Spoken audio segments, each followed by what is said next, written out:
മുന്നത്തെ വീഡിയോയിൽ എങ്ങനെ ഒരു ഡിമാറ്റ് അക്കൗണ്ട് ഓപ്പൺ ചെയ്യാം എന്നതിനെ പറ്റിയാണ് പറഞ്ഞത്. ഇനി നമുക്ക് എന്താണ് IPO എന്ന് നോക്കാം. Hi, it's me Sivakami Joy. Initial public offering ഈ ഒരു പ്രോസസ്സിലൂടെ മാത്രമേ കമ്പനീസിന് സ്റ്റോക്ക് ലിസ്റ്റ് ചെയ്യാൻ സാധിക്കുന്നുള്ളൂ. നമ്മൾ ട്രേഡിങ്ങിലോട്ടോ ഇൻവെസ്റ്റിങ്ങിലോട്ടോ കടക്കുന്നതിന് മുമ്പ് ആദ്യം തന്നെ എന്തൊക്കെ സ്റ്റോക്ക് ടൈപ്പുകളാണുള്ളതെന്ന് അറിഞ്ഞിരിക്കണം. ഇന്നത്തെ ഈ വീഡിയോ ഏതൊക്കെ ടൈപ്പ് സ്റ്റോക്കുകളാണുള്ളത് എന്നതിനെ പറ്റിയാണ്. മാർക്കറ്റ് ക്യാപിറ്റലൈസേഷൻ അടിസ്ഥാനമാക്കിയാണ് സ്റ്റോക്കുകളെ വേർതിരിക്കുന്നത്. ഏതൊക്കെ ടൈപ്പ് സ്റ്റോക്കുകളാണോ ഉള്ളതെന്ന് നമുക്ക് നോക്കാം. Large cap stock, mid cap stock, small cap stock, Penny stock.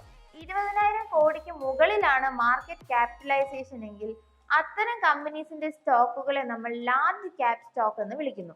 5,000 കോടിക്കും 20,000 കോടിക്കും ഇടയിലാണ് മാർക്കറ്റ് ക്യാപിറ്റലൈസേഷൻ എങ്കിൽ അത്തരം സ്റ്റോക്കുകളെ മിഡ് ക്യാപ് സ്റ്റോക്ക് എന്ന് വിളിക്കുന്നു. 1,000 കോടിക്കും 5,000 കോടിക്കും ഇടയിലാണ് മാർക്കറ്റ് ക്യാപിറ്റലൈസേഷൻ വരുന്നതെങ്കിൽ അത്തരം സ്റ്റോക്കുകളെ നമ്മൾ സ്മോൾ ക്യാപ് സ്റ്റോക്ക് എന്ന് വിളിക്കുന്നു.